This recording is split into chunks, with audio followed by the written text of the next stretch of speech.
আলহামদুলিল্লাহ আলহামদুলিল্লাহ আলহামদুলিল্লাহ। আরো একটা খুশির খবর, দিন শেষে ঘুম ভেঙেছে আমাদের। নেতা হইতে গেলে মানে বড় মাপের নেতা হইতে গেলে ছোটখাটো কর্মী টর্মী এগুলার থাপড়াইয়া মাইরা কোনো আসলে ফায়দা হয় না। বড় সড়ক রুই কাতলা একটারে মনে করলে খিসলে রাতারাতি জনপ্রিয়তা পাওয়া যায়। গত কয়েক মাস আগে আওয়াজ এসেছিল, কিন্তু আজকে আওয়াজ বাস্তবায়ন করা শুরু হয়ে গেছে। এক জিনিসের 10 মাথা, সব হবে থেতা থেতা। ঠান্ডা খেলোয়াড় আছে আমাদের দেশে, যার নাম প্রফেসর ডক্টর মোহাম্মদ ইউনুস। ঠান্ডা মাথার খেলোয়াড় উনি, এমন সব ঘটনা ঘটাইবেন একেই বলে ঠান্ডা মাথার খেলোয়াড়। রক্ত ঝরা লাগলে জীবন দিব, স্থানীয় সরকার নির্বাচন আগে করতে দিব না।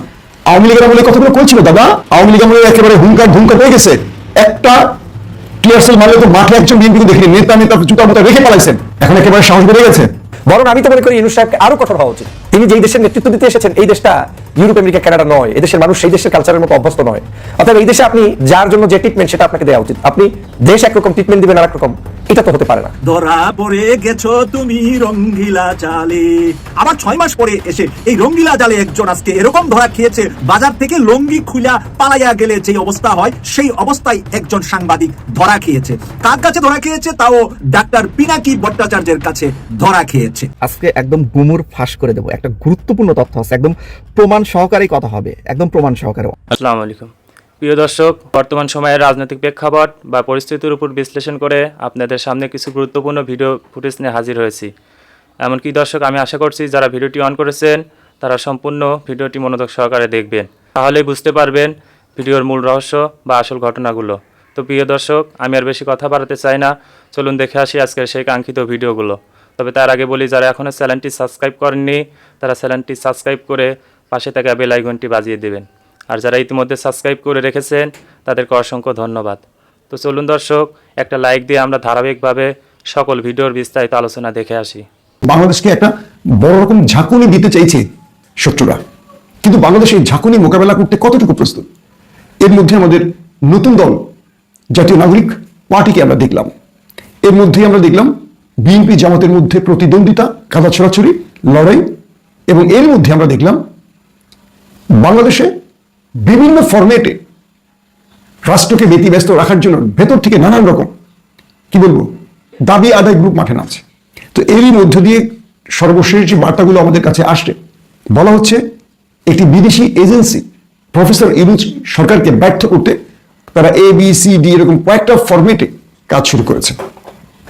সাম্প্রতিক সময় সোশ্যাল মিডিয়াতে ভাইরাল হয়েছে যে ওপারের একটি দেশের সাথে আমাদের দেশের সবচেয়ে বড় রাজনৈতিক দলটির আপোষ রফা হয়ে গেছে, যদিও এই ব্যাপারে বড় দলটি সরাসরি অস্বীকার করেছে। প্রশ্ন হলো, বাংলাদেশের নির্বাচন বিষয় একটি দলই সর্বাধিক চাপ দিচ্ছে, আর কোনো দল এই মুহূর্তে নির্বাচন নিয়ে কোনো কথা বলছে না কেন? আবার দ্রুত নির্বাচন সেই ওপারের দেশটি চাইছে কেন? এটাকে আমরা অন্তর্বর্তীকালীন বলি। এই সরকারের সাথে কাজ করতে চায় না, তারা নির্বাচিত সরকারের সাথে কাজ করতে চায়, ওপারের কথা বলছে।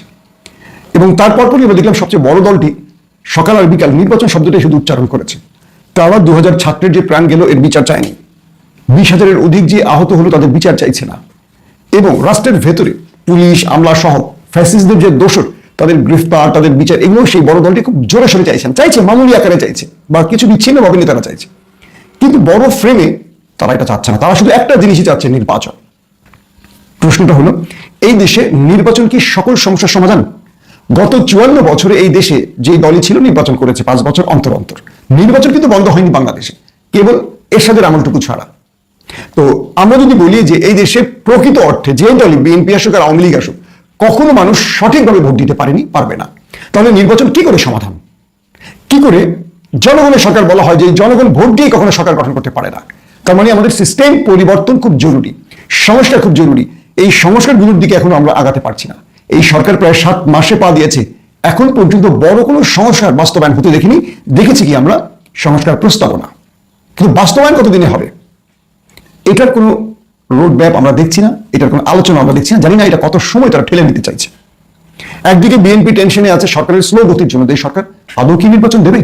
এই সরকার আদৌ কি নির্বাচন চাইছে? এই সরকার কতদিন ক্ষমতায় বসে থাকতে চাইছে? এটা কিন্তু বিএনপি না, সব বিরোধী দলের বা সব দলেরই টেনশন।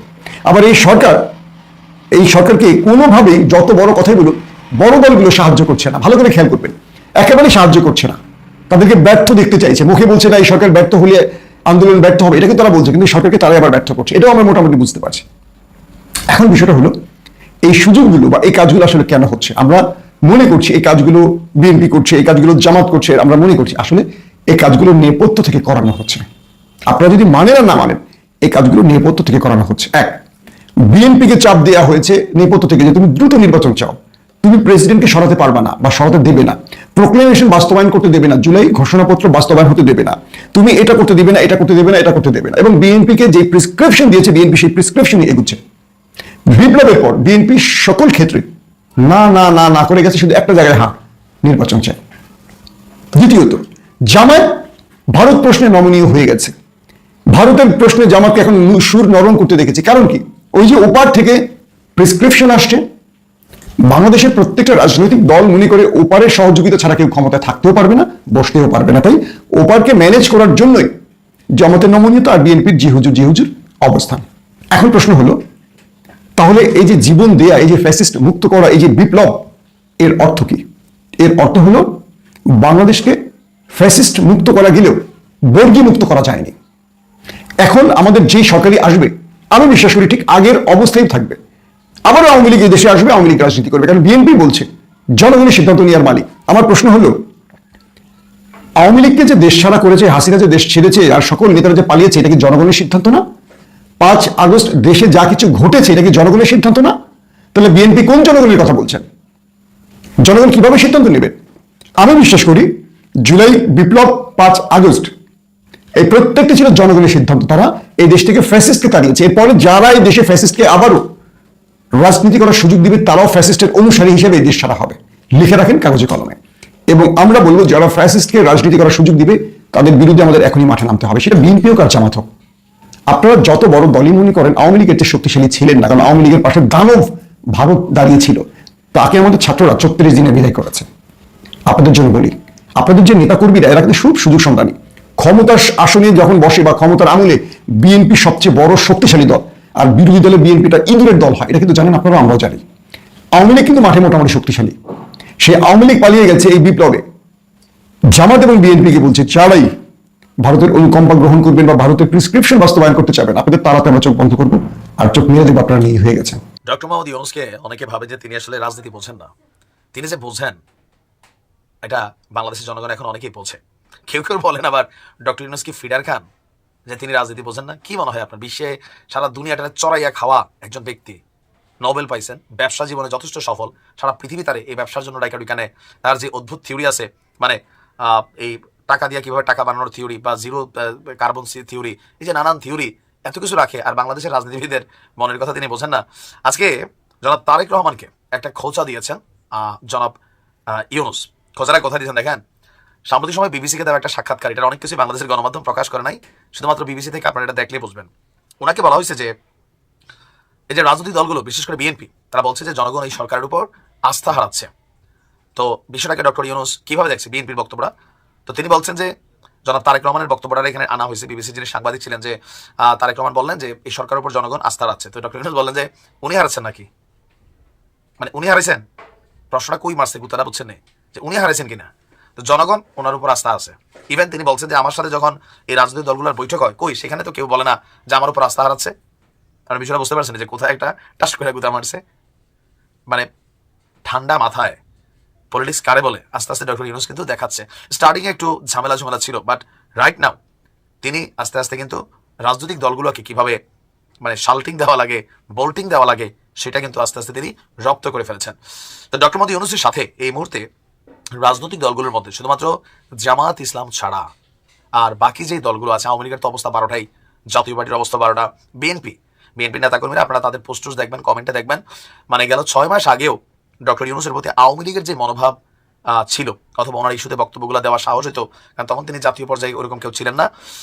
এখন বিএনপির নেতাকর্মীরা এরকম বক্তব্য যখন জনাব তারেক রহমানকে নিয়ে তিনি দিচ্ছেন বা বিএনপির ইস্যুতে দিচ্ছেন, তো সেখানে তারা ঘুরাইয়া ফেরাইয়া সুন্দর ভাষায় লেখে, কারণ তিনি এই মুহূর্তে রাষ্ট্রপ্রধান।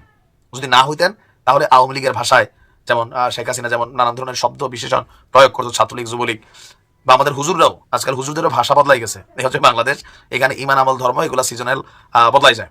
দেখেন নাই যে ওয়াজের মাঠে আগে আওয়ামী লীগের লোকেরা হুজুরদেরকে ধইরা মানে অপমান করতো, ঠিক একই দৃশ্য এখন বাংলাদেশে বিএনপির লোকেরা করে। দু একটা জায়গায় ঘটছে না, ঘটছে। সো এখানে ধর্ম, ওয়াজের মাঠ এগুলো কিছুই না ভাই। এখানে যার যে সময় যেটা দরকার হয় ওটার সাথে ফ্লো করে তারা ভাষাই দেয়। তো মানে মূল কথাটা হচ্ছে যে ডক্টর মোহাম্মদ ইউনূসের সরকারের সাথে বিএনপির নেতাকর্মীদের মনে মনে হিউজ পরিমাণ একটা গোসা বা ক্ষোভ কাজ করে যাচ্ছে, কজ তিনি তাদের বিকল্প দাঁড় করানোর চেষ্টা করছেন, মানে ছাত্রদের রাজনৈতিক দলটা। আর নির্বাচনকে প্রলম্বিত করতে পারেন এটা বিএনপির ধারণা বা ষড়যন্ত্রের কথা তারা বলেন, কিন্তু ডক্টর ইউনূস খুব সুন্দরভাবে ঠান্ডা মাথায় তিনি বলছেন যে জনগণ তো আমার সাপোর্ট করে। তো এই দেশে আসলে জনগণ কারা? যখন আমাদের রাজনৈতিক দলগুলো বলে যে দেশের জনগণ, যে সার্জিসরা বলতেছে দেশের জনগণ এটা চায়, এই জনগণ কারা? ভোট নিছে। বিএনপি যখন বলে দেশের জনগণ, শেখ হাসিনা যখন বলতো জনগণ, জনগণগুলো হচ্ছে যার যার দলের তার জনগণ। আপনি এখন বিএনপির একটা ইস্যুতে ছাত্রদের ইস্যুটা আলাদা করেন, জনগণ পাবেন। যার যার দল থেকে তার সাপোর্টিং জনগণ আছে, এর বাইরে এই দেশে জনগণ নাই। তো জনাব তারেক রহমানকে নিয়ে ডক্টর ইউনূসের দেওয়া এই সাক্ষাৎকারটা খুবই ভাইরাল হয়েছে, যে তারেক রহমান সন্দেহ করে কিনা, হ্যাঁ, মানে যে ভাষা তিনি বললেন। তো আমার ধারণা যে যেই বিষয়গুলো নিয়ে বিএনপির সাথে ডক্টর ইউনূস বা অন্যদের সমস্যা হচ্ছে, নির্বাচন এটা ডিসেম্বরের মধ্যেই হয়ে যাবে। ধরা পড়ে গেছো তুমি রঙ্গিলা জালে, ধরা পড়ে গেছো তুমি রঙ্গিলা জালে। ওই রঙ্গিলা জালের গানটা মনে 6 মাস আগে হাসিনা যাওয়ার পরে একজনকে নিয়ে গিয়েছিলাম। আবার 6 মাস পরে এসে এই রঙ্গিলা জালে একজন আজকে এরকম ধরা খেয়েছে, বাজার থেকে লঙ্গি খুইলা পালাইয়া গেলে যেই অবস্থা হয় সেই অবস্থায় একজন সাংবাদিক ধরা খেয়েছে। কার কাছে ধরা খেয়েছে? তাও ডাক্তার পিনাকি ভট্টাচার্যের কাছে ধরা খেয়েছে। ডাক্তার পিনাকি ভট্টাচার্য হলো 32 নম্বরের বোলডেজার বাহিনীর কমান্ডার, এবং এই কমান্ডার 32 নম্বরে 5 ফেব্রুয়ারিতে বোলডেজার পাঠানোর পরে বাংলাদেশের অর্ধেকের বেশি উপদেষ্টা সোজা হয়ে গেছে। আর এখন একজন সাংবাদিককে বাজার থেকে ল্যাংটা করে দিচ্ছে ডাক্তার পিনাকি ভট্টাচার্য। আর এই সাংবাদিকটির নাম আপনারা সবাই চিনেন এবং জানেন, তিনি হলেন সাংবাদিক মাসুদ কামাল। মাসুদ কামালকে বাজারে কিভাবে উলঙ্গ করছে ডাক্তার পিনাকি ভট্টাচার্য, আর কারণটা কি, ঘটনাটা কি ঘটেছে সেটা নিয়ে আলোচনা করছি। এরপরে আরো একজন সাংবাদিকের বিষয়ে কথা বলবো, এবং তাদের সাথে কিছু লিয়াজু করে, তাদের সাথে কিছু মিশে চলে বাংলাদেশের বিএনপি পন্থী কিছু সাংবাদিকও আছে যারা নাকি তেলে জেলে কই মাছ ভাজা খেয়েছেন হাসিনার সময়। ওই কথাগুলো আজকের এই সাংবাদিকতার বিষয়ে লিঙ্ক আপ হবে, এবং আপনারা সবাই কি চিনেন, এবং সেই বিষয়ে আজকে আমার আলোচনার বিষয়টা হলো মজার বিষয়। এই জন্য আমি একটু গান গেয়ে মজা করে নিলাম, কারণ আমি জানি পিনাকি যাকে ধরবে তার ল্যাংটা হওয়া ছাড়া আর কোনো উপায় থাকবে না। কারণ ডাক্তার পিনাকিকে অলরেডি সেনা প্রধানকে ওই আফ্রিকায় পাঠিয়ে দিয়েছে 3 দিনের জন্য। সেই ডাক্তার পিনাকির সাথে চ্যালেঞ্জ বাংলাদেশের পুলিশ বাহিনী যায় না, র্যাব যায় না, সেনাবাহিনীর প্রধানও বলেছে কেউ মানে মিডিয়া অনলাইনে বিদেশ থেকে আমাকে নিয়ে সমালোচনা করে, এত ভালো কাজ আমি করার পরেও। এটা কিন্তু সেনা প্রধানের ওই 25 তারিখের বক্তব্যে ছিল, আপনারা শুনেছেন। প্রিয় দর্শক, এখন আসি মাসুদ কামাল কি ঘটনা ঘটাইছে আর কি কারণে ওনাকে ল্যাংটা করে দিবে এখন পিনাকি। ল্যাংটা করার ঘোষণা অলরেডি দিয়ে ফেলেছে, জাস্ট 1 সপ্তাহ সময় হাতে মাসুদ কামালকে দেওয়া হয়েছে। বিষয়টা হলো, মাসুদ কামাল তো সব সময় সবাইকে নিয়ে কথা বলে, আওয়ামী লীগের সময়, হাসিনার সময় আমার অনুষ্ঠানেও এসেছে। আমরা তো তখন বুঝেছিলাম যে আমাদের মতনই বুঝি হাসিনার সমালোচক উনি। আসলে নয়, উনি হাসিনার লোক, ভারতের লোক, রয়ের পেইড এজেন্ট হয়ে আমাদের সাথে যোগাযোগ রাখতেন। এবং আমি সেই কারণেই বললাম, বিএনপি মনাও কয়েকজন সাংবাদিক বিএনপির বিভিন্ন মিডিয়া চালিয়েছে, তারাও তখন আমাদের সাথে লিয়াচু করতেন, কিন্তু বাংলাদেশে থেকে কই মাছ ভাজা খেতেন আওয়ামী লীগের টাকায়। প্রিয় দর্শক, এবার মাসুদ কামাল বলেছে নাকি? মাসুদ কামাল বলেছে একটি টক শোতে যে ডাক্তার পিনাকি ভট্টাচার্য বাংলাদেশে অবৈধ কাজ করে, অপরাধ করে, অপরাধী হয়ে সে পালিয়ে বিদেশে গিয়েছে। সে পালিয়ে বিদেশে গিয়েছে বাংলাদেশের একজন অপরাধী হিসাবে মাসুদ কামাল এক টক শোতে উল্লেখ করেছেন।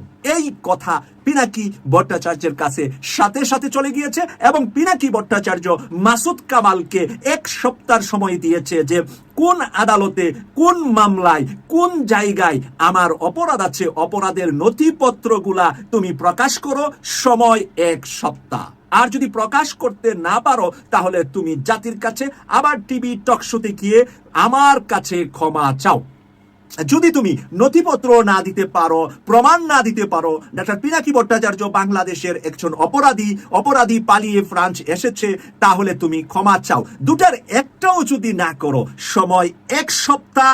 তোমাকে আমি কি করব, কি গালিটা দিয়েছে সেই গালিটা আর আপনাদের সামনে আমি বললাম না। পিনাকি দাদা বলেছে যে 1 সপ্তাহের ভিতরে তুমি যদি আমাকে সেই প্রমাণ অথবা ক্ষমা না চাও, তাহলে তোমাকে বাজারে ল্যাংটা করা হবে, উলঙ্গ করা হবে। প্রিয় দর্শক, এতটুকুই এই বিষয়টার উপরে আপনাদেরকে বলে রাখলাম। এই জন্যই আমি প্রথমে গানটা গাইলাম, ধরা পড়ে গেছো তুমি রঙ্গিলা। আমি আশা করছি সম্পূর্ণ ভিডিওগুলো মনোযোগ সহকারে দেখেছেন। সেই সাথে ভিডিওর কোনো তথ্য বা মতামত থাকলে কমেন্ট বক্সে জানিয়ে যাবে। আজকের মতন এখানে শেষ করছি, ফিরে আসছি আগামী দিনে অন্য কোনো টপিকস নিয়ে। সে পর্যন্ত ভালো থাকবেন, আল্লাহ হাফেজ।